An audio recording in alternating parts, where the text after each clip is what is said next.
So there's a lot of things wrong with our governmental policies, and I've recently published a paper suggesting what that might be, what might be the cause of that. And if you'd like, I can mention that briefly because it's quite interesting. Sure. We all make cannabinoids. Some people make more, some people make less. Some people make more in their brains, some people make less. They regulate open-mindedness, so that people who are deficient in cannabinoids are not open-minded, which means they can't adapt to the changing future. So what they tend to do is look backwards, because the future is uncomfortable, because they don't have the machinery to adapt to it.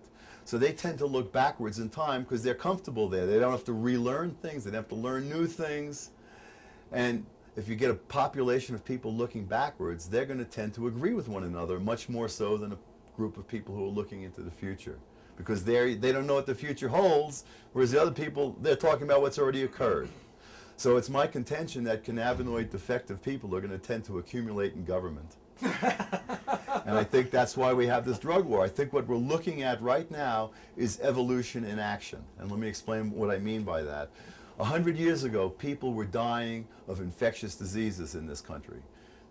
Modern health care, antibiotics, sanitation, living in a good society, which we do, has been a huge benefit to us, and it's changed how we die. We now die from age-related diseases. The point that I'm trying to make here, though, is that we, because of the technology and because of the intelligence in our society today, we are having such an impact on our environment. Global warming, potentially, the whole political insanity of what's going on, especially, America being the world's largest arms dealer.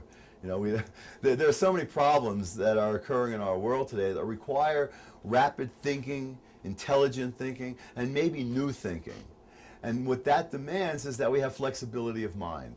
So I think we are entering into an era now where we cannot evolve quick enough. Evolutionary history has made more and more and more use of the endocannabinoid system.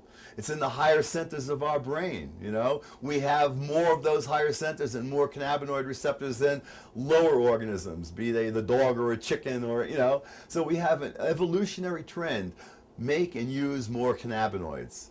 And that's true now today, but it can't occur evolutionarily fast enough for us to basically save ourselves. From ourselves.